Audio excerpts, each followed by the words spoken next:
Good morning, everybody. This is Miss Walsh. I hope that you're all doing well and that your February's gotten off to a good start.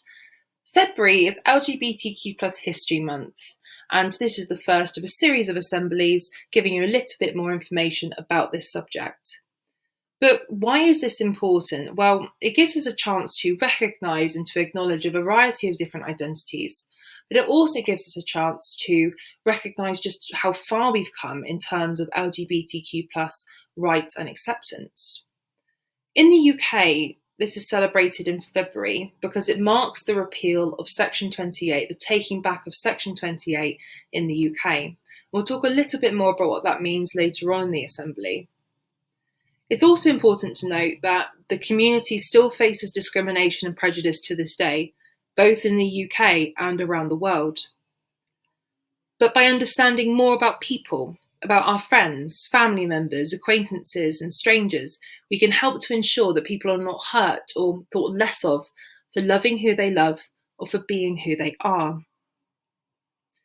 In terms of British history then, even though LGBTQ plus people have existed for thousands of years, this was made illegal in 1533 by Henry VIII by making homosexuality a criminal offence punishable by death.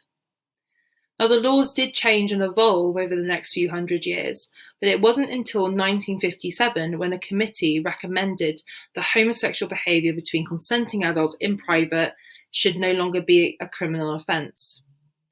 It took a further 10 years until 1967 for homosexual acts to be legalised in private between consenting adults over 21.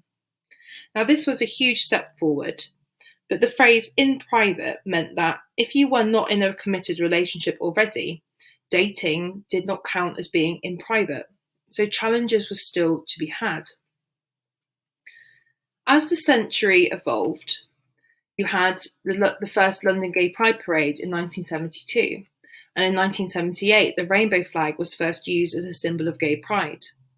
But in the 80s, a variety of challenges faced the LGBTQ plus community, not least the AIDS epidemic.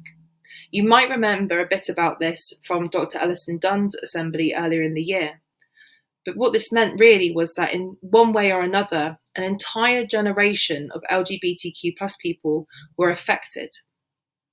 This was compounded by 1988 with the introduction of Section 28. When it was put in place. Now, Section 28 prohibited the promotion of homosexuality in public spaces. This included schools, which meant that if you were growing up in this era, it was incredibly difficult to identify as yourself and to be accepted.